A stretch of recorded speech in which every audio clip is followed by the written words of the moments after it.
Hello, it's Saturday the 16th of April. You're tuned in to our 6 p.m. newscast coming to you from Arirang's News Centre in Seoul. It's great to have you with us. I'm Mark Broom. Our top story this evening, the UN Security Council has condemned North Korea for its attempt Friday to launch a ballistic missile. In a press statement, the Council said the failed launch represents a clear violation of a series of UN resolutions banning Pyongyang from any ballistic activity. It added that North Korea should refrain from further actions in violation of the relevant Security Council resolutions and comply fully with its international obligations. The Council also reiterated the importance of implementing UN sanctions on the North and urged all UN member states to redouble efforts to carry out the resolutions. Now, Seoul welcomed the statement, calling it a stern and swift response to Pyongyang's provocations. North Korea attempted to test fire a Musudan intermediate-range missile off its east coast on Friday morning, but it's believed the missile exploded shortly after launching. The regime was hoping to mark the birthday of the North's founding leader Kim Il-sung, grandfather of the current leader Kim Jong-un. And North Korea appears to have started its reprocessing campaign at its main nuclear site. US-based North Korea monitoring website 38 North says recent satellite imagery shows new developments at the Yongbyon nuclear center, indicating that the regime has already begun or plans to start reprocessing additional plutonium for nuclear weapons. You're looking at the satellite imagery there. Now, this activity consists of the presence of a loaded railroad flat car at the radiochemical lab, excavation alongside a building used to store waste, and excavation work at the reactor's cooling water system. The website says its conclusion is consistent with a recent statement by US Director of National Intelligence James Clapper, in which he said North Korea could begin to recover plutonium from the reactor's spent fuel within a matter of weeks to months. Rescue workers in Japan are facing a daunting task after 2 earthquakes hit the island of Kyushu in little more than 24 hours. At least 27 people are known to have died in the quakes, and scores are thought to be trapped under collapsed buildings. Hwang Jie has the details. Just over a day after the first hit, a second, even more powerful earthquake struck the southern city of Kumamoto early Saturday. The prefectural office says the 7.3 magnitude earthquake killed at least 19 people and left hundreds more injured. This brings the death toll from the 2 earthquakes to at least 29, as the 6.5 magnitude quake that hit the same region on Thursday night killed 10 people. While the exact number of casualties remains unclear, evacuees had another sleepless night. The night before last, I stayed in the gymnasium, and last night I was dozing off in the gymnasium when the earthquake happened around midnight. That damaged the school buildings and the gymnasium, so I have been here since around 1 a.m. The aftershocks are continuing, so I can't even begin to think of what's ahead. Japanese media reports that power was cut for around 200,000 homes in the area. And it's not just power outages. The damage covered collapsed bridges, split roads, and grounded flights. With rain that could further complicate rescue operations by weakening already flattened buildings, Prime Minister Shinzo Abe says rescue efforts are at a critical stage. We are currently trying to assess the situation as best we can and rescue those in need. Japan's Chief Cabinet Secretary Yoshihide Suga says nearly 80 people are assumed to be trapped under rubble. He said extra troops and more medical personnel would be dispatched. Hwang Jie, Arirang News. Now, as a follow-up to that report, no Korean casualties have so far been reported in the series of deadly earthquakes that struck southern Japan. The deputy chief of the Korean Consulate General in Fukuoka told Yonhap News Agency that there haven't been any reports of harm to Korean nationals. However, it did say that Korean tourists have been calling to seek help amid a suspension of flights and traffic controls given the devastation in that area. Koreans in the area have been notified by text message to be extra careful as more earthquakes and aftershocks could happen at any time. Korea is marking the second anniversary of the Sewol-ho ferry sinking on this Saturday. More than 300 people died in the disaster that shook the nation to its core. The government has since made improvements to public safety as the country remembers the victims. Hwang Ho-jun reports. 304 lives were lost on April 16, 2014.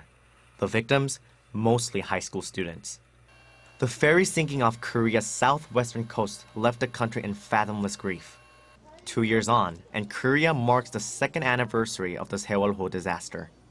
A number of ceremonies to commemorate the tragedy and to raise awareness on public safety issues were held across the country.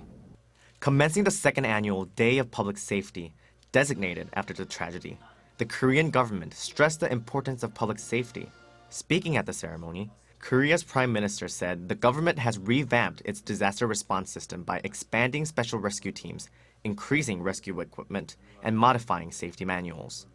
Learning from the painful lesson of the Sewol-ho incident, the government will reinforce the safety system across society and do its utmost to create a safer Korea.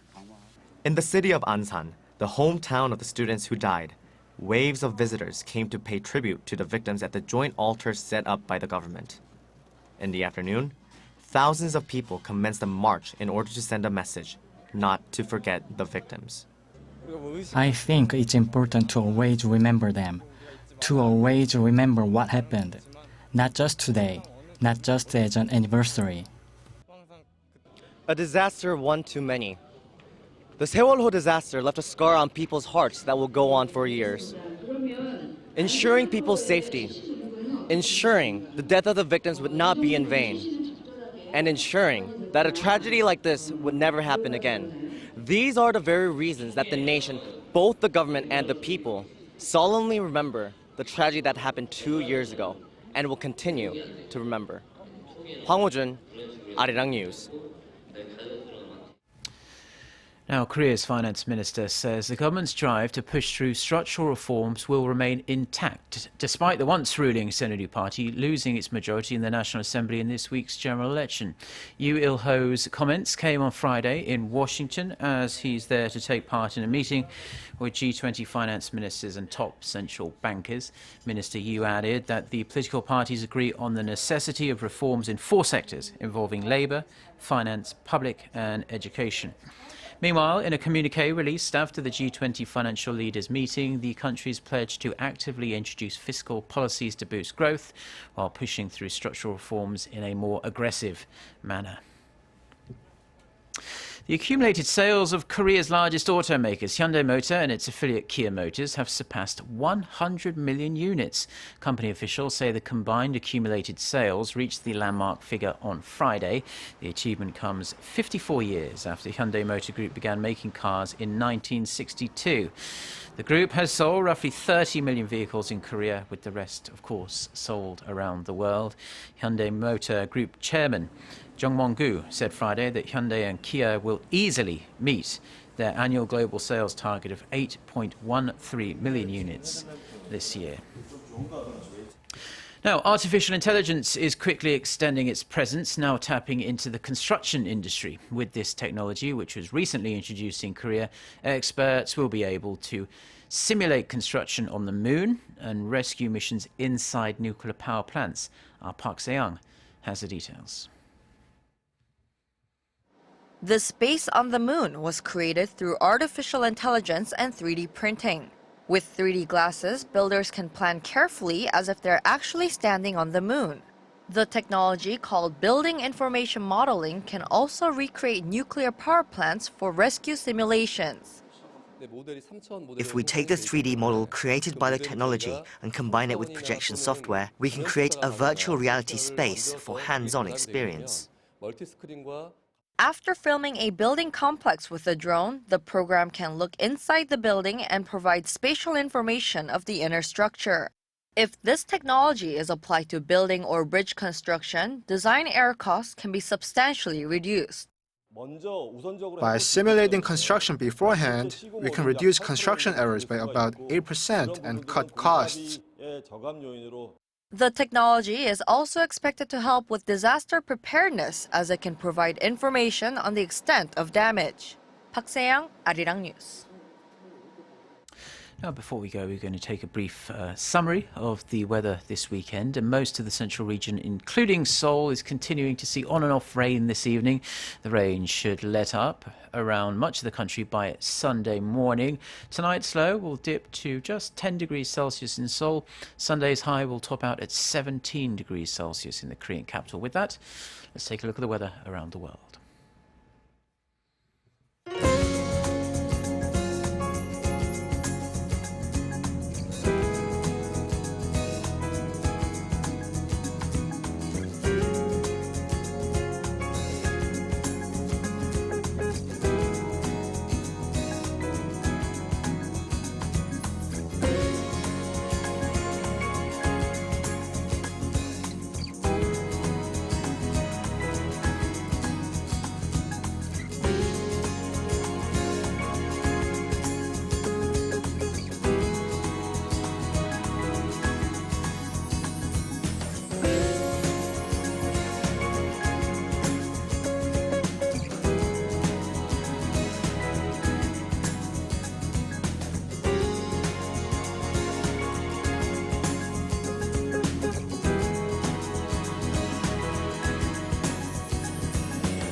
Well, that's all we have for now. Do enjoy the rest of your Saturday wherever you're watching us, and do stay tuned to Arirang TV. We'll be back. Our next newscast is coming up at 10 p.m. Korea time. So until then, goodbye.